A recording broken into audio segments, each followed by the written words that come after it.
Good evening, everyone. My name is Mike Schoenfeld, and on behalf of Vanderbilt University, I am very pleased to welcome you to this installation of the Chancellor's Lecture Series. The Chancellor's Lecture Series was instituted to bring provocative and original thinkers to campus, to meet the Vanderbilt community and the larger Nashville community of which we are a part. So given that mandate, it was, of course, only a matter of time before we invited Edward Albee, who for 50 years has been able to sustain a reputation as American theater's terrible child through his uncompromising, controversial, and yes, provocative body of work. Edward Albee's 28 plays are known for their consistency of and insistency upon running through any and every taboo, especially sexual taboo, from infidelity to incest to bestiality. And yet, in spite of, or perhaps because of, their unorthodox subject matter and the uncomfortable territory that they traverse, the names of his plays are well known, even to those who have never seen them. Three Tall Women, Seascape, and yes, everyone's favorite unflinching look at what life is really like among the professoriate, Who's Afraid of Virginia Woolf? In fact, this year would seem to be Albee season in the collective consciousness. 4 of his works are in production over the next few months in the New York area alone. Revivals of The Occupant and the Sandbox, Me, Myself, and I, a new play that opens in January 2008, and will mark 50 years since Mr. Albee's debut in the theater with The Zoo Story, which is being refitted and revisioned as Peter and Jerry, a new version of itself starring Bill Pullman and Dallas Roberts. Mr. Albee inhabits the rare space of being both a provocateur and a mentor. He avidly supports younger artists, both as collaborators and through his foundation, which maintains an artist colony in Montauk, New York. His contributions to the theater have been recognized with 3 Pulitzer Prizes, Kennedy Center honors, a National Medal of the Arts, and a special Tony Award for Lifetime Achievement. 2 years ago, Mr. Albee released Stretching My Mind, his first collection of writings on the theater, literature, the visual arts, as well as political and cultural backgrounds that give rise to them. Tonight, he will address the state of theater and the arts in America. Now, because there is always a Nashville connection, and those of you who are here know that there is always a Nashville connection, we are pleased to have the Tennessee Repertory Theater as a partner in tonight's lecture, because the Rep will present the Tennessee premiere of Mr. Albee's play, The Goat, or Who is Sylvia?, which won the 2002 Tony Award for Best Play and will open up on January 31st, 2008. The Goat, which engages in one of the aforementioned taboos, and I will leave it to you to figure out which one, will be the basis for a range of community activities over the next couple of months, talkbacks with the actors and the director following performances, meet the actor events, and creative staff events, and not by coincidence, you are invited, if not encouraged, if not required, to visit the reps table out in the lobby here, where you can meet the staff after the talk if you have not already, and even more importantly, purchase tickets. We hope to continue the dialogue and the discussion that surely will be instigated by tonight's talk, for which I dare not keep you waiting any longer. Ladies and gentlemen, please welcome to Nashville and to Vanderbilt, Mr. Edward Albee.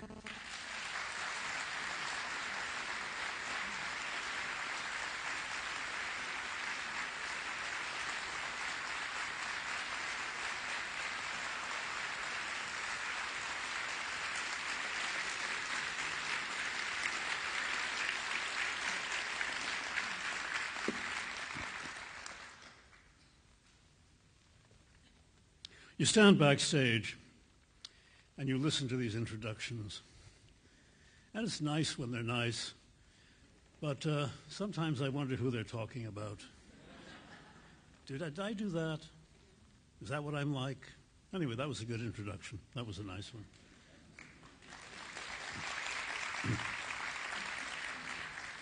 As to my play The Goat, or Who is Sylvia, I hope you will come and see it. I assume it's going to be a good production. I can't imagine why it would not be. I hope you will come and see it, and if you have been warned about it, that its content may be upsetting to you, I hope that will not stop you from coming, because there's nothing more thrilling to do in the theater, aside from enjoying yourself, is to get up in the middle of the play and walk out.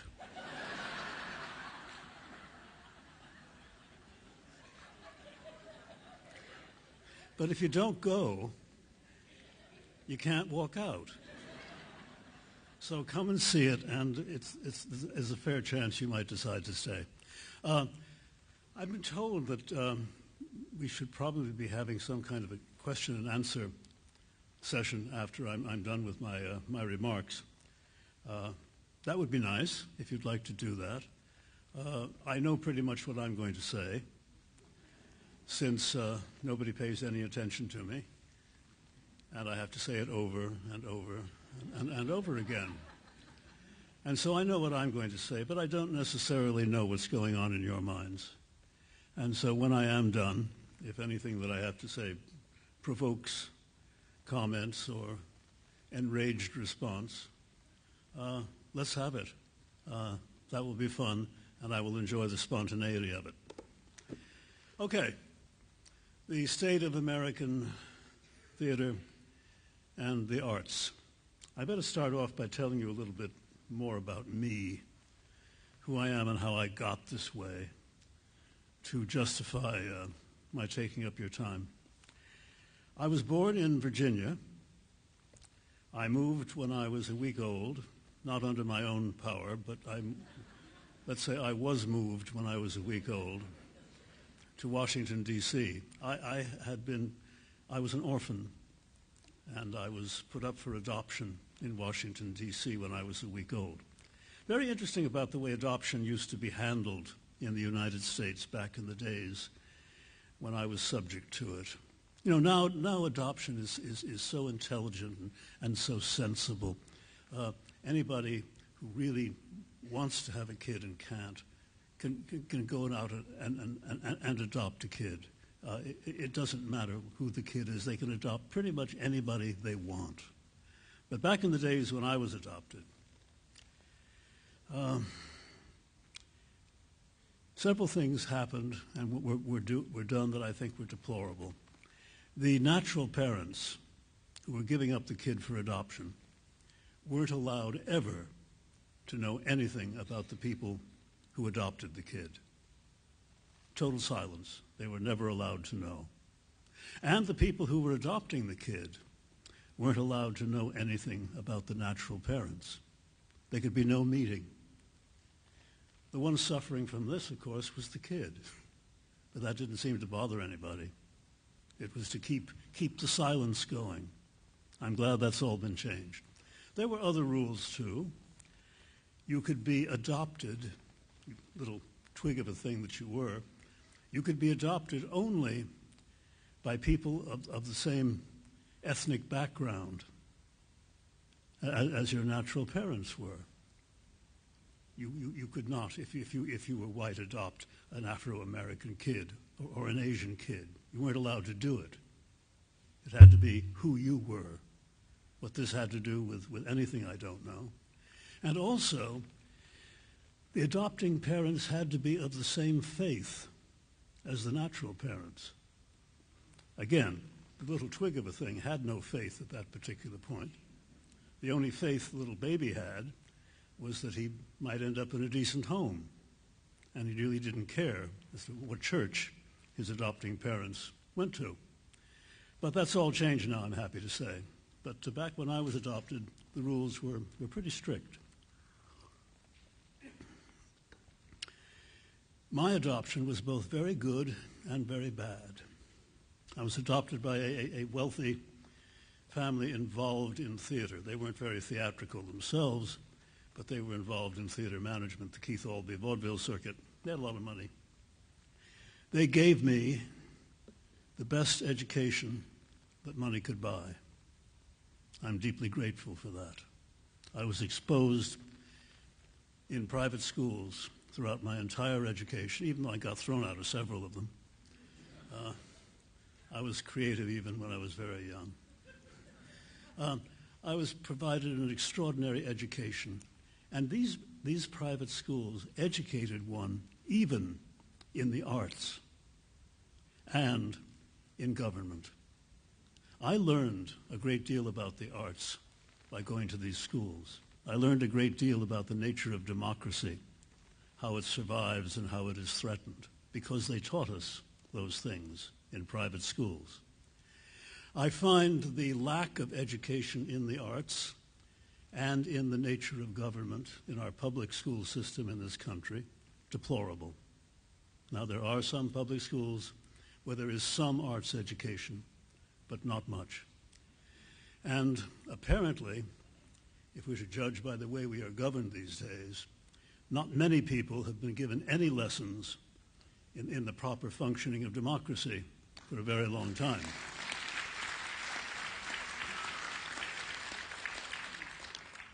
We may survive this. It worries me that we do not teach these two important things in our public school system. What we do run is the danger of graduating generation after generation of well-informed barbarians. Because unless we know about the arts, we are barbarians. And unless we know about self-government and the dangers involved in self-government, we risk losing democracy. But I'll get to all that stuff later. Little stuff about me. As I say, I got a very, very good education in private schools. I got thrown out of a place called Lawrenceville because, I don't know, I didn't like what they were teaching. Didn't have much to do with my notion of how I should be educated. I had pretty much developed the idea by then that I wanted to major in extracurricular activities because I have always found them the most interesting. But they had classes they wanted me to go to, and I didn't want to go to them, so they got rid of me. I next found myself, one of the most bizarre expeditions of my life, I next found myself at the Valley Forge Military Academy. I was 14 years old, and there I was at the Valley Forge Military Academy, wittily located in Valley Forge, Pennsylvania. I don't know what to say about that joint. There are spies everywhere, as we know. And where there are spies, there are lawsuits soon to follow. Let me say only that as I remember it, that'll get me out of it. As I remember it, they taught only two courses at the Valley Forge Military Academy, sadism and masochism.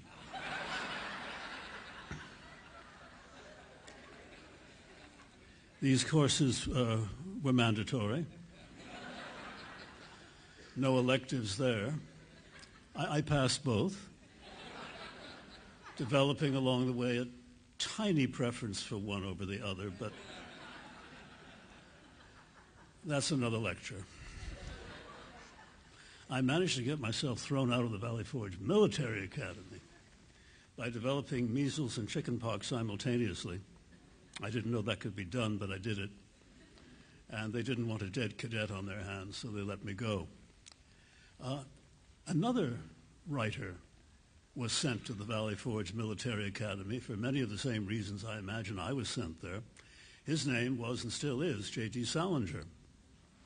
I wish we'd been there at the same time, Salinger and I, but we couldn't have been. He was 10 years older than I. Really? God, he's old. But I like to think of the two of us there together, you know, all in our gray-blue uniforms with the white padding in the center and our polished brass medallion in the front. Salinger and I, with our rifles, marching down the parade ground with the rest of the cadets marching toward us in the other direction. But I couldn't, alas, that didn't happen. I guess my family relented, having decided that it didn't make any difference. The stick wasn't working and the carrot wasn't working, so why not try another good school? And I was then sent to Choate, the only place in my life from which I've ever graduated. It's always amused me. I spent 15 years as distinguished professor of theater at the University of Houston. I'm probably the only professor of anything at the University of Houston that never graduated from college, but no matter. At Choate, they taught me two very important things. They taught me that the function of a formal education is to teach you how to educate yourself once you're finished with your formal education. That being educated is learning how to continue your education. And they also taught me how to make a fool of myself in public. If you're going to be involved with the arts in the United States, this is something you better learn quick, because you're going to be doing it quite a bit. As I say, I had decided to major in extracurricular activities, and so by the time I got to Choate, good school, by the way, Adlai Stevenson, John F. Kennedy, people like that graduated from there. We also graduated the usual, corporate thugs that every prep school graduates, but some good people too. So I majored in extracurricular activities there, passing my courses, not very good grades, but passing them. But spent most of my time debating, acting, prize speaking, running the classical music radio station, becoming editor of the school literary magazine so I could fill it with my own work, of course, and having a very, very good time. I did make a fool of myself once to such an extent that I must share it with you. It occurred to me that I was, 16 here, that I knew more about classical music than most of my fellow students did. And it was my responsibility to share this huge knowledge that I had with them. So every week in the school newspaper, I wrote an essay on this or that classical composer. Now, for you to understand the full horror of what I'm about to tell you, that's not going to fall off. It just looks like it's going to. If it does, it might be fun. If you understand the horror of what I'm about to tell you, no student essay appeared in the school newspaper until first it had been read and approved by a faculty member, somebody from the English department.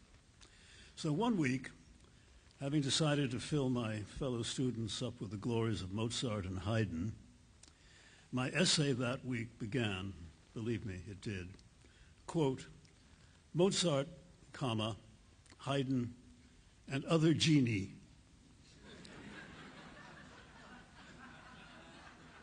The sentence went on and finished. I clearly didn't have my plurals down. I did not know that the plural of genius was not genie. And I wasn't old enough to be making a profound pun. I just didn't know. But that English teacher did. And I'm convinced to this day that he let that go through to take me down several pegs. I was about to say, make a terrible blunder and say several pegs from the exceedingly high horse that I was on, but that doesn't work, so I'm not going to say that.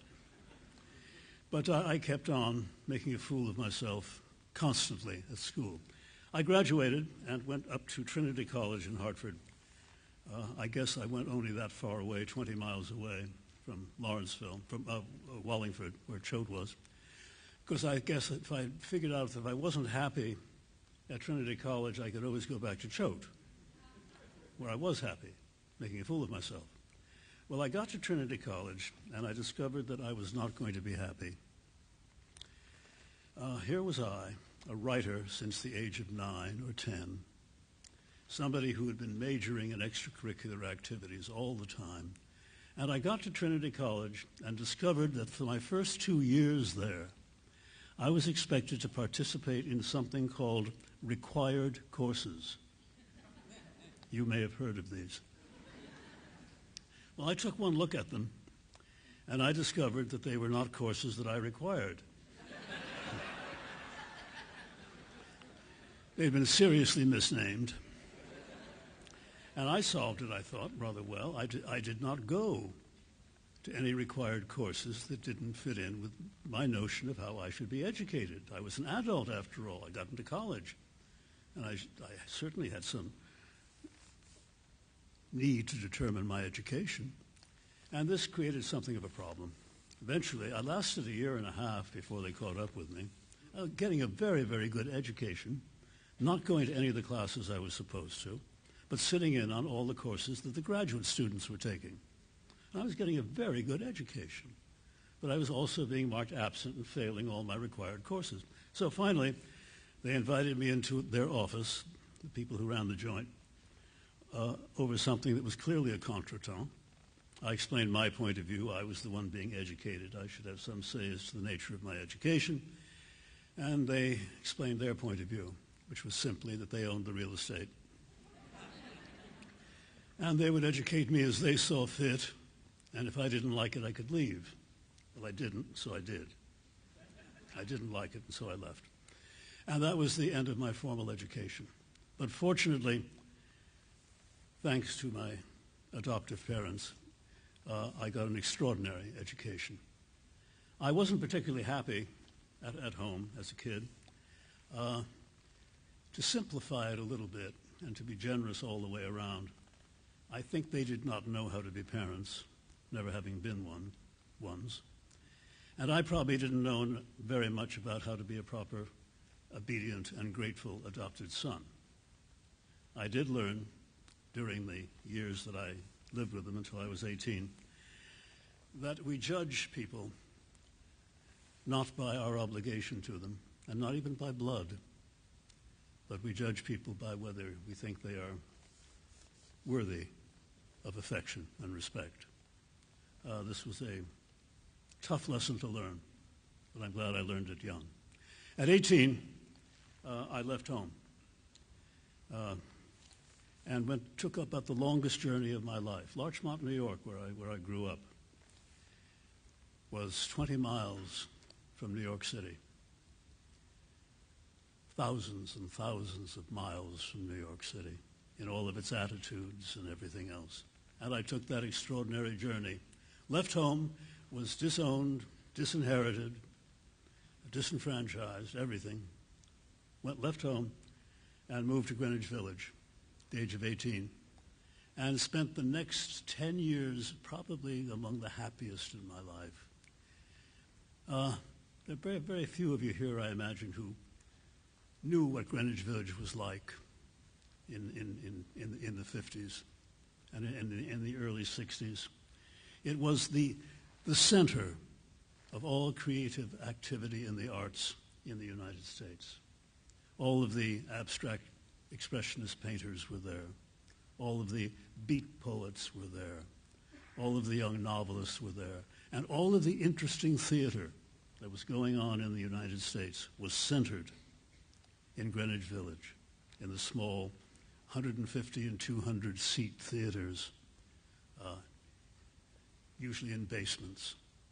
And I spent my time going and seeing all of the great paintings that were being done, hearing all the wonderful new music that was being performed, and sitting in the saloons late at night with the beat poets and my novelist friends. We were all young. We were all ambitious. None of us was famous. None of us had any money. And it was absolutely marvelous. And everybody had a great time, and everybody was doing serious and wonderful work. I wish it had stayed that way. But things have happened to the arts in the United States which trouble me a great deal. I'm afraid that the killing hand of commerce has gotten at the arts in the United States. When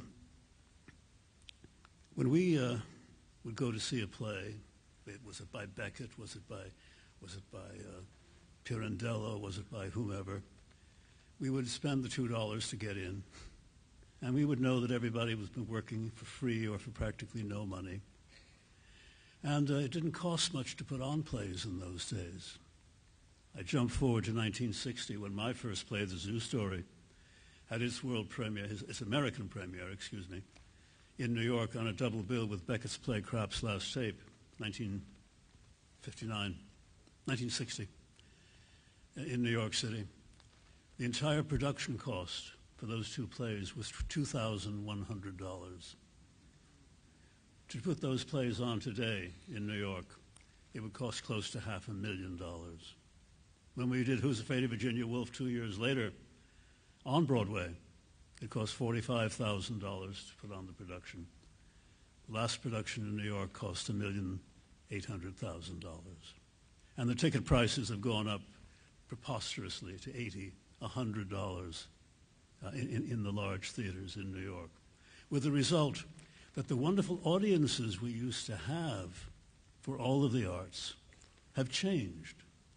We had an audience of young people, diverse audience of young people, poor people.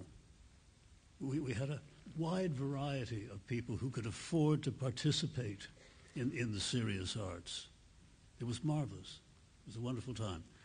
But commerce has come into it to the extent that the people who used to risk very, very little money to produce the serious plays off-Broadway now are scared to do it because the cost has become so high and audiences have changed so much that it's harder and harder each year for the serious creative artist, not only in the theater, but in music and in painting and sculpture and in all of the arts.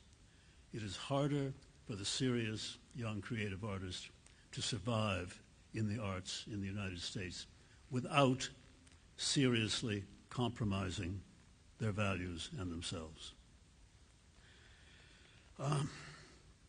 It troubles me, but so much troubles me about this country these days. I know that we are capable of having anything we want in the United States. I just worry that we don't want any longer what we should want. I want to talk a little bit tonight about censorship in the arts, basically. We all know about censorship, about government censorship.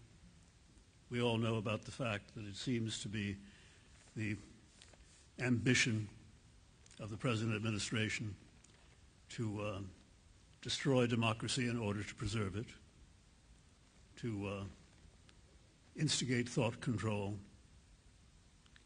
But we are not the first country to make this mistake. I used to travel around a lot. I still do. But in the early 60s, I spent a lot of time going to Eastern Europe. I wanted to see what was going on in the then powerful Soviet Union. And I learned a great number of very interesting things by doing that. I went to the Soviet Union first with John Steinbeck, who was a good friend of mine. He and I disagreed politically quite frequently, but we were still good friends.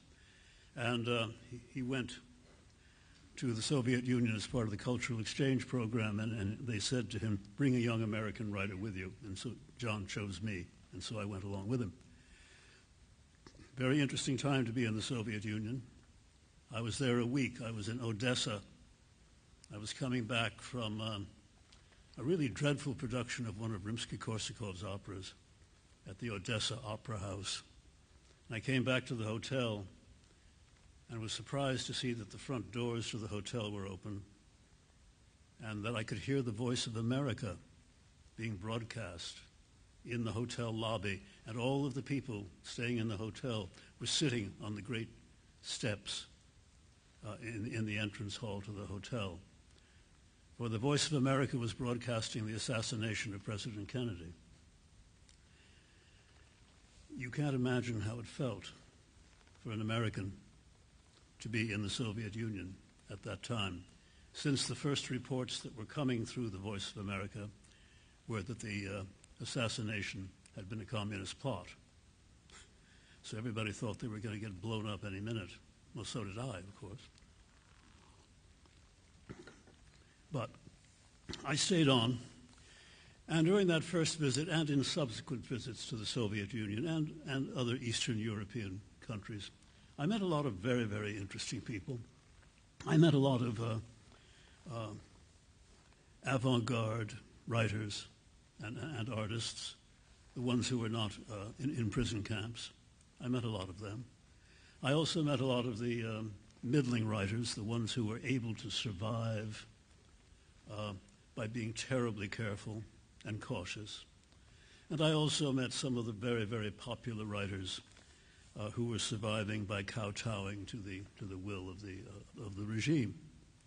And I also met a lot of the, what shall I call them, cultural commissars, the people who ran the arts in the Soviet Union at that time, the ones who decided, which authors could have their novels published in an edition of 2 million, and which ones would be sent to a prison camp for daring to write such a book. The ones who decided which composers could have their music performed, and which ones, like poor Shostakovich, who had to write his great string quartets in secret, which ones could not have their most serious work performed. And which painters, which Soviet painters would have their paintings displayed at the Tretyakov Gallery in Moscow, the Russian art gallery in Moscow. And which ones, and I watched this, I saw this, which ones, if they dared to have an open-air exhibit of their paintings on the banks of the Moscow River in Moscow, would have the paintings bulldozed by tanks into the river, because Mr. Khrushchev, who was running the Soviet Union then, opined that abstract art was clearly the product of people who were sexually corrupt. And I met a lot of very interesting young writers while I was there. Most interesting, I think, were the people who were running the culture of the country, who were deciding what frame of reference the Soviet citizen would have to comprehend reality through the arts. That particular form of censorship interested me very much, fascinated me. One young man that I met, I guess the first trip there, a Soviet writer named Amalrik. He died eventually. They threw him out of the country after having him in prison for several years. He wrote a book called Will the Soviet Union Survive Until 1984? He was off by a few years, but he had the right idea. He died mysteriously after they threw him out of the country. In northern Spain, he was on his way to Madrid to monitor the Soviet non-compliance with the Helsinki Accords, and he was in a mysterious automobile accident and died there. He and I had a wonderful talk one snowy night in Moscow, and he proposed something that I found very, very interesting. He proposed that the people who ran the culture of his country were trying to effect something he referred to as a semantic collapse between our societies, to create a situation where there could be no aesthetic and moral and social communication in the arts between our two countries. Well, I had read my George Orwell, of course. I knew what he was talking about. But it was very interesting to hear it in the horse's mouth, so to speak, or the lion's mouth, more likely. A couple of weeks later, I went back to London, I think it was, and I began to think about what Amalrik had told me. And I began to wonder whether such a semantic collapse need take place only between two such different societies as the Soviets and our own. Or wasn't it possible that such a semantic collapse could take place right here at home? Wasn't it possible that the time could come when there would no longer be any relationship, permitted or encouraged or viewed? There would no longer be any relationship between those tough truths that the arts wish to tell us about ourselves and those things which the recipients of the arts wished to hear. And I began to think, yes, indeed, that particular kind of censorship here at home, being self-censorship, is infinitely more dangerous and infinitely more insidious than any censorship given us from above. We can always throw the rascals out. We can't throw ourselves out. So the self-censorship that we seem to be imposing on ourselves artistically more and more in this country is terribly dangerous. The arts are there to hold a mirror up to us, are they not? To say, look, this is who you are. This is how you behave. If you don't like what you see in the arts, if you don't like what you hear, change. Don't turn your back. That's the function of the arts. But more and more, especially through the power of the dollar and a lessening of the enthusiastic participation on the part of the people in the arts that are the toughest, most dangerous, and therefore most satisfying. As a result of all of that, we don't want our creative artists quite as much to tell us the truths that they are capable of telling us. They want to be lied to a little bit. They want the message softened. Don't upset. Don't rock the boat. Don't remind us that we're being intellectually, socially, and morally lazy. The arts are not there to teach us, and if they are teaching us, we don't have to pay attention. It is a terribly dangerous situation. And let me tell you why it's such a dangerous situation, why I think it is such a dangerous situation. And it has to do with what it is that distinguishes us, we humans, from all the other animals. Now, if there are any creationists here tonight, you will not be happy to know that I consider humans to be part of the animal kingdom, but I do. That's how it goes. It used to be thought for quite a while that we were the only animal, we humans were the only animal capable of using weapons effectively. Well, the more we began to learn around and see the weapon use of other creatures, we discovered that they could use weapons just as effectively as we could. But it was interesting, we discovered, that of all the animals on this planet, only 3 or 4 used weapons to kill their own kind for pleasure. And we humans are one of them. It was thought for quite a while that we were the only animal capable of constructing and maintaining a complex society.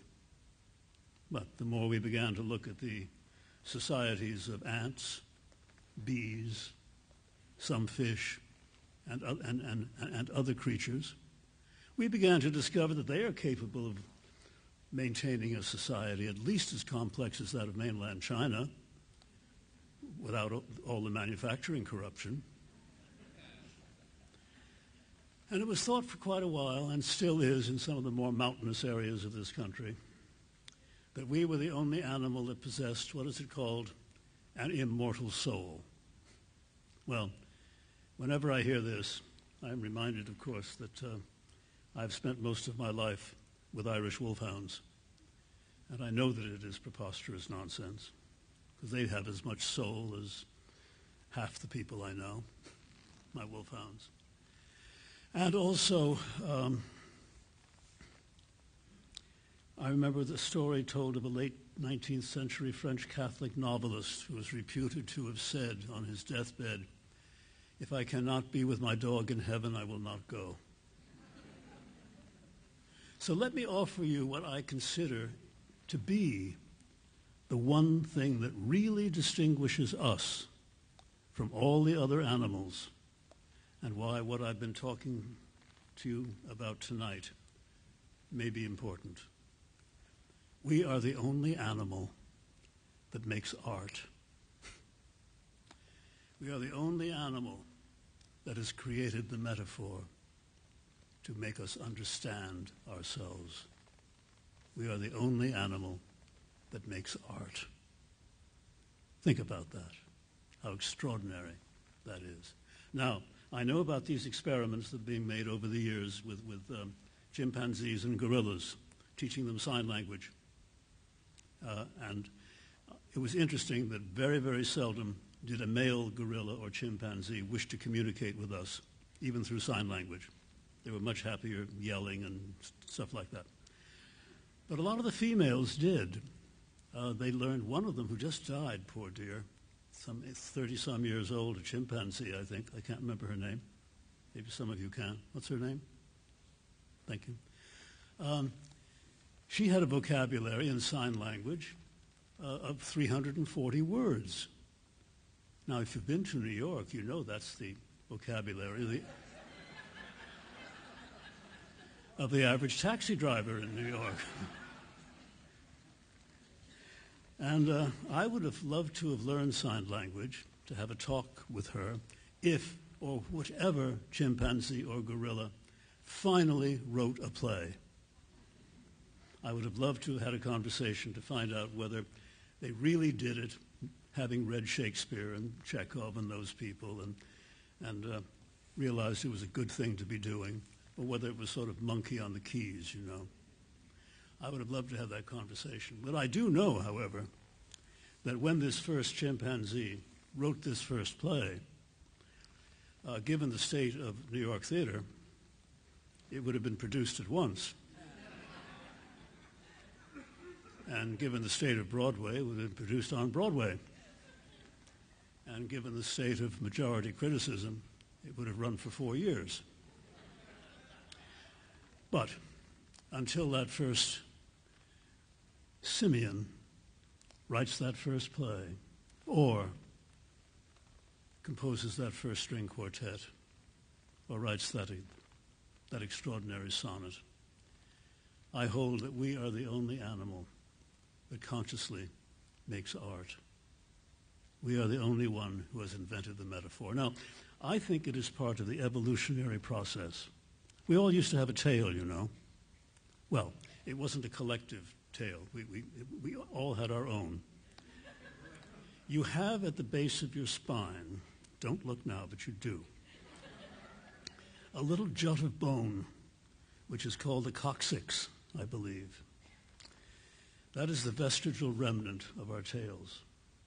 To simplify only slightly, I think this is what happened. Somewhere along the line, our tails fell off, and we grew art. It is part of the evolutionary process. And we live in one of the not very many countries on this planet where we are still, to a certain extent, free to practice evolution without too much argument. We are still free to make art. There is nobody telling us yet, no, you may not publish that novel. There is nobody yet saying, no, you may not write that string quartet. No, you may not compose that picture. No, you may not write that play. There is nobody yet telling us that in this country, except ourselves. Until we return to what I consider the glorious days of the early 1960s and late 50s in this country, when everybody that I knew was participating in the arts, whether they made them or merely went to them and participated. Everybody was participating in the arts with enormous enthusiasm. We were learning from the arts. We were willing to be taught by the arts. Perhaps we have learned that the arts teach us too much, bring us too much in contact with who we really are. Perhaps we feel the need that we must censor our participation in the arts because they're too tough. They're learning too much. But I hold that if you live in a democracy where there is nobody yet denying you access to all of the glories that separate us from all the other animals, if you're living in one of these countries, as we are, you have a responsibility to the arts that transcends most any other responsibility you have. In a democracy, we can have anything we want. Believe me, we can have anything we want. But the same thing is true. In a democracy, we get exactly what we deserve. It would be nice to think that we deserve what we want, and that what we want is what we deserve. Thank you for your time.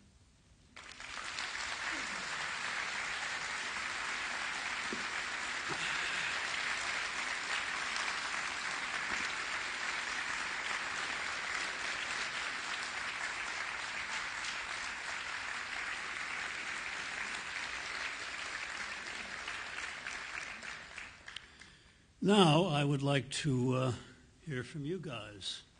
Your hand was up first.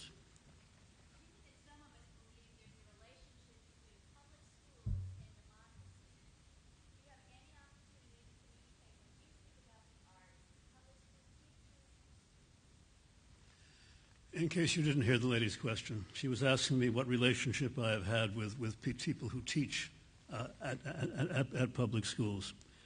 I have spent a lot of time talking to teachers at public schools, the majority of whom I find honorable and brave and desperately overworked and desperately underpaid people.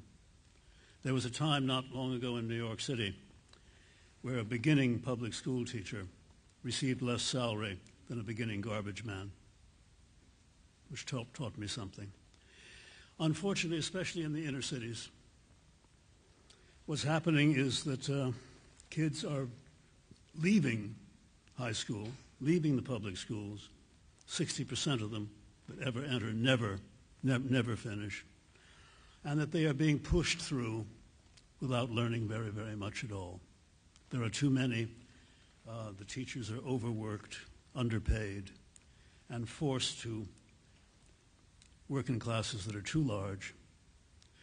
What is the point I wanted to make here? We have a two-tier educational system in this country now, where approximately 5% of the kids who go to public schools are getting what could be called a really decent education, and the other 95% are being pushed through without government education and without arts education. Every once in a while I'm cheered up. I was in New Orleans about 5 or 6 years ago and discovered they have a magnet program in the public schools in New Orleans where the upper 10% of the kids, for their last 2 years, if they are really working hard and bright and enthusiastic and involved, those kids are put in the very best public schools in the state and are given a really good education. The others fall by the wayside. It troubles me that we don't educate people in the ability to comprehend everything about them. That we don't educate our young people so that they can and understand how to raise themselves to the level that they wish to be raised to. It is partially a financial problem. It is partially the same problem that gets worse every year in this country, I find. The rich get richer, the poor get poorer, and the middle class is a standing joke. Do you remember we used to have a class in this country called the working class? Remember it? You know, we were all part of it, weren't we? The Republicans did something very, very clever about 25 years ago. They said, that working class, they tend to vote pretty Democratic. Let's call them the middle class. If we call them the middle class, they'll start voting more reactionary. And it happened, and they have. I don't know whether any country can call itself a civilization if only 5% of the kids in public schools are getting a decent education. But we seem to put up with it. I mean, every city, every environment has areas where this is not true. But as a majority statement, we have a two-tier educational system. And in most schools, even the ones that are any good, we don't teach the arts, and we don't teach the arts of government. And without those two, I don't know where we are. My old friend, the late great Max Lerner, wrote a book called America as a Civilization, in which he was of the opinion, I wonder whether the United States will be one of those civilizations, he was kind enough to call us that, one of those civilizations that never reaches its zenith, but somehow starts back downhill before reaching the top. But we are a democracy. We don't have to have it that way. We can have anything we want. I suppose we will have to pay the corporate thugs less to educate our kids better.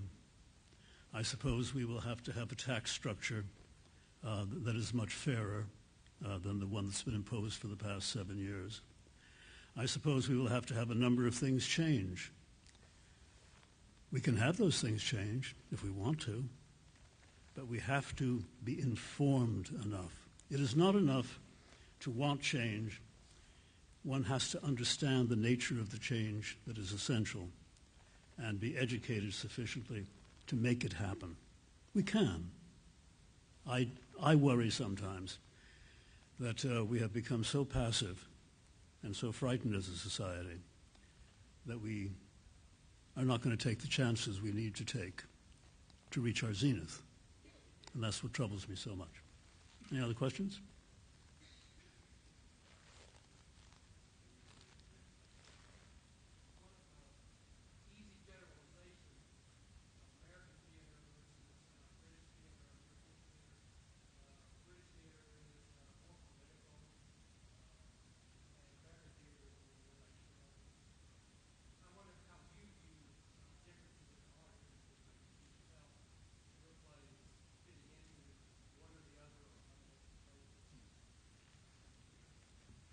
We had a highly activist political theater in this country long before anybody other than Noel Coward was allowed to write plays in England.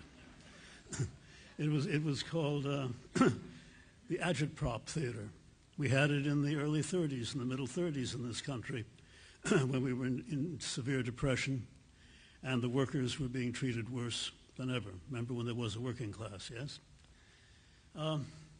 And a lot of politically leftist playwrights wrote a lot of very useful, sincere plays, agitprop plays, agitation and propaganda, to support the working class, to support the unions, because things were really tough in this country, I'm told. I'm too young for something, thank heavens.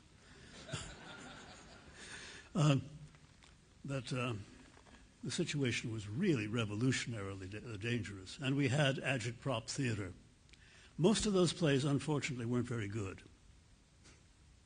They were useful for a certain point, and when the situation that they addressed ceased being crisis time, everybody stopped doing those plays. They were agitprop, agitation, and propaganda. And I don't think that is ever sufficient for art. In England, starting in the late 50s, we had a whole new generation of British playwrights. John Osborne, the angry young man, and Harold Pinter, and Arthur Copps, and F. Simpson, and a whole generation of young British playwrights, most of whom were not politically active in the way that we consider politically active. They were socially involved. They were there to have a revolution, a social revolution, not necessarily a political revolution in Britain.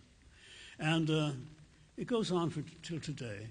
There are what I would call politically involved plays taking place in Britain that are probably far better than any of the agitprop plays that were happening in the 30s in this country. Now, one other thing should be mentioned. American theater and the American novel have always been far more naturalism-based than their European counterparts. Naturalism, rather than high stylization, seems to be what we want. I don't know why, because we're a democracy perhaps, even more than Britain is a democracy. I don't know what the reason is. But we seem to prefer naturalism to any kind of stylization. which might be one of the reasons that we don't have as many of the quality, socially ambitious plays that we have had in Britain. It's beginning to change. In New York now, not on Broadway, you understand, but in the off-Broadway theaters, I see more and more plays about Iraq, about the Palestinian question, many plays about the Palestinian question. I see many plays about America's position as a geopolitical world power and how these playwrights feel that we are misusing our power and doing serious damage to democracy around the world. It's happening more and more. And nobody is trying to stop those plays from being done, which is one of the few encouraging signs that I find in our theater. We don't find them on Broadway, you understand. You have to have your lugubrious musicals there. But we are having a more politically involved theater the longer things like the present administration go on. It is beginning to happen. And I do think that given a better educational opportunity for more people to become involved in all of this, you will find a change in the nature of the American arts. I think the American novel will never be as political as American theater, because American theater is far more present tense than the novel is, or the film is. The film is not as courageous as it might be politically. Socially, it's getting more and more courageous, but not politically. We're a different civilization from Europe. And one of the things we prided on ourselves on so much was not being beholden to their values. And maybe we've gone a little bit overboard in the opposite direction, I'm not sure. But the theater is catching up and is doing some pretty good involved political work. I insist, for example, when people say to me, well, why don't you write political plays? I say, I do. All of my plays are political. I mean, of course, a play like The Death of Bessie Smith is clearly a political statement against apartheid in the United States. That was about the great black blues singer Bessie Smith, who in 1937 was in a terrible automobile accident and was refused admission into an all-white hospital because she was black, and died on the way to a second hospital. And that engaged me and enraged me so much that I had to write a play about it. But I think that all of my plays are political because they seem to examine the extent to which we participate fully in our own lives. And they question whether or not we do live fully as we might possibly do. I consider that to be a strong political statement. If we do not live our own lives fully, if we do not participate socially, morally, politically, in every other way, then we may come to the end of our lives fairly content, but useless. So I consider all of my plays to be politically involved, but in a less overt manner than some of the British plays you were talking about. And also, you know, right after 7/11, a lot of us writers were called up and asked, when are you going to write your anti-7/11 play? When are you going to do that? And this was the period when the late lamented Susan Sontag was severely criticized in the United States for daring to say that the people who had bombed the World Trade Center were not cowards, that they were by their own lights brave people. She was practically called a traitor to the United States for having made such a rational statement. A lot of us were called up and we were asked, when are you going to write, when are you going to get to it? When are you going to write your infuriated, angry play about what's being done to the United States? Those are the wisest of us, I think, said, well, let's hold on just a little bit here. Let's find out what's really going on. Let's find out what we deserve, what we don't deserve. Let's find out how much we have caused what we don't want to happen. And very few of us ended up too quickly taking a stand. It's infinitely complicated. Geopolitics is an infinitely complex matter. And what's been happening to the United States in the past 7 or years or so is entirely too complex for knee-jerk response. And you'll notice even in Britain, the politically activist plays are not so much about damn Blair for siding with Bush on Iraq, but they're about more complex matters. Everything in this world is enormously complex, and oversimplification, either on whichever side you are, oversimplification does nothing but enormous damage. And we must not be cautious, we must merely be rational. Yes, sir.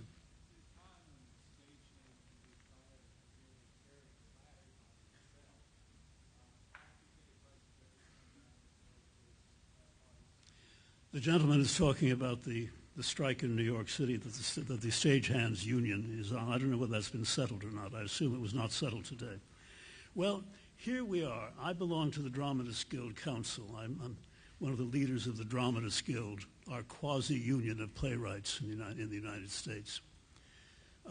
We are finding ourselves in the unhappy position of having to support the most corrupt union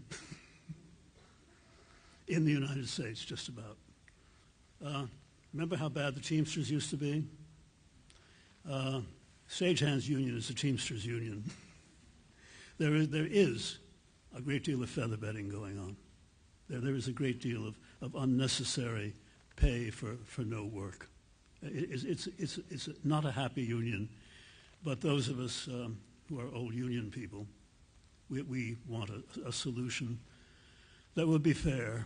Why we want to be fair to the League of New York Theaters, I don't know, but we do. We wish to be fair both to them and to this union, hoping that once the feather bedding issue is solved, that that problem will go away. It is, again, like everything else, it is complex, and there is virtue on both sides in that particular one. Now, with the screenwriters strike, everybody's on their side, because they're right, totally and completely right. It's weird to have to be supporting a union that you think is wrong, but sometimes you have to do that too. So most of my good actor friends who are out of work are out there picketing with the stagehands. The star actors are out there picketing with the stagehands, even though they know that it's a complex and probable matter. The whole matter of ticket prices, well, I'm convinced that ticket prices are where they are because people are happy having them there. You know, the people who go to the theater don't care that much about the money. Most of the people who go to the Broadway theater have money, are white, upper middle class, and don't want anything to happen to them anyway, so they go to see Broadway musicals.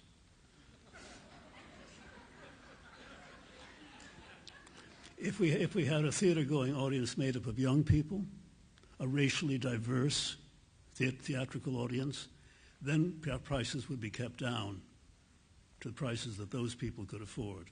But that's not the audience that the producers are selling their product to. And it all has to do with product. And the last seats, and I know this goes on every year and it shocks people when I say it, the last seats that are sold in Broadway theaters are the cheapest seats. So it is the nature of the audience that is encouraging to a certain extent the kind of theater that we're putting up with. I did a little research on you today, and I think what interests me the most about you is your adoption background. And I noticed... Even more than my plays?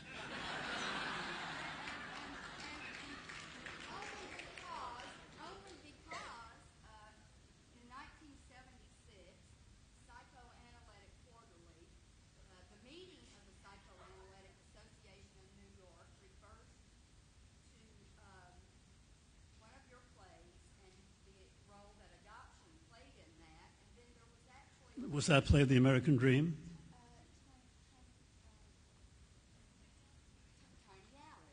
there is no adoption in Tiny Alice. Well, no, okay. So you can't believe everything you read on the internet. Especially with psychiatrists, no. Another psychoanalytic study says the adoption thing in your Tiny Alice and the American Dream. And so I guess I have two questions. Being involved in adoption myself, Were you adopted, or do you have adopted kids?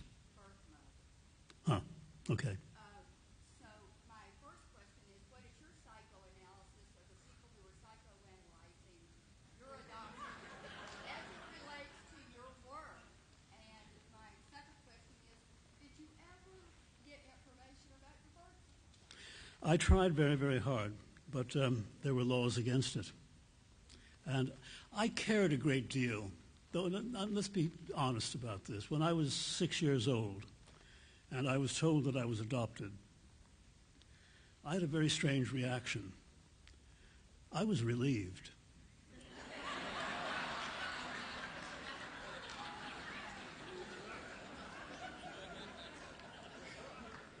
Because I knew I didn't belong with those people. Their values I found so bizarre. I found them bigoted to the right of Attila the Hun politically, and corrupt in a number of other ways. And so I was relieved to discover that I was adopted. But I discovered that I could not find out anything about my natural parents. By the time I was 28, wrote my first play, The Zoo Story, and discovered that everything else I'd been writing throughout my life, the terrible poetry, the terrible novels, it didn't matter much. I had been a playwright all of my life, and that was my nature, and that was my identity. I ceased caring very much. I knew I was a playwright, and that's what mattered to me. Now, I met a lady, I'm not going to mention her name, I don't want to go to jail, who used to be involved with adoption. And she told me she knew somebody in Washington that if I got in touch with this guy and paid a couple of $1,000, I could probably find out the names of my natural parents. I'd run into a few problems, of course, when I got to my middle age, and doctors would say to me about whatever new illness I had, "Does this run in your family?" And I would have to say, "I don't know. I don't know who these people are. It may." But I didn't really care terribly much to know. I think I'd created my own identity. I knew who I was, and I don't think it mattered all that much to me. In an ideal world, I would have been taken from the orphanage, adopted by well-off people who knew how to be parents, and also would give me all the good things that they gave me. That would have been absolutely wonderful. They never would have made me a Republican, you understand, but just think they might have been Democrats. I am puzzled that adoption seems to be a subject that some people think involves Tiny Alice, because there is no adoption in the play Tiny Alice. In the American Dream, yes, very, very specifically adoption, but not in Tiny Alice. I don't know what that means as to the nature of and the value of psychiatry. I can't tell you. Yes, sir.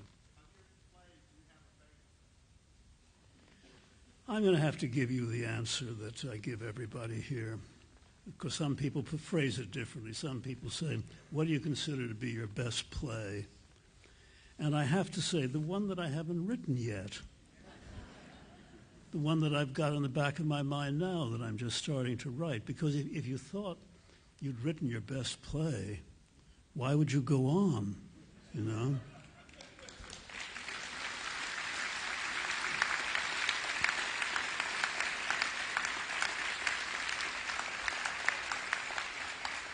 And as to having a favorite play, no. I've got 28, actually 30 of them now, ever since I got 2 more.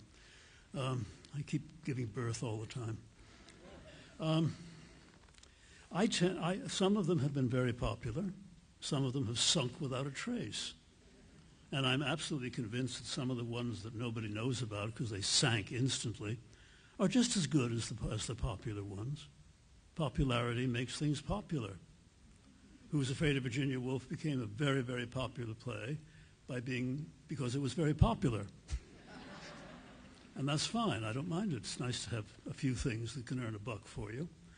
But no, I like to think that the play that I've just finished, called Me, Myself, and I, which is going to be done in Princeton in January, and then I think on to Broadway, or off-Broadway in March.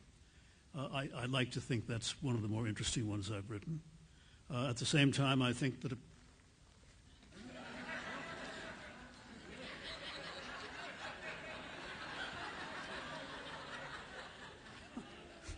I thought it was Cheney for a minute.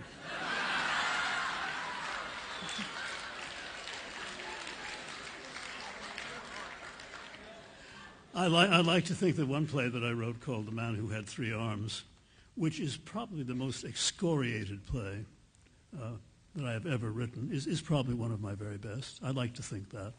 But I'm pretty sure that the one that interests me the most is the one that I have sort of stirring in the back of my head now. I'm very interested to find out what's going on in that play and why I'm writing it. The only thing that I know which intrigues me so much is that where I'm setting the play. I'm setting the play on Easter Island. And may I say to you, if you have not been to Easter Island, you must have one of the most exciting and wonderful 5 or 6 days in your life and go there. So I'm fascinated by this new play that's forming itself in my head. I like to think maybe that's going to be the most interesting until the one I write after that. And I plan to keep on writing them until I'm totally senile. Oh, I read a funny story recently about George Bernard Shaw. I hope it's true. That when he got to be in his early 90s, he was rereading one of his plays, and he had great trouble understanding it.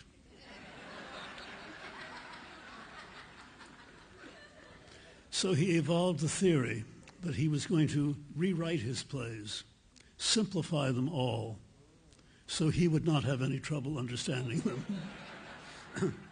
I hope they take me away before that happens to me. Thank you for your time.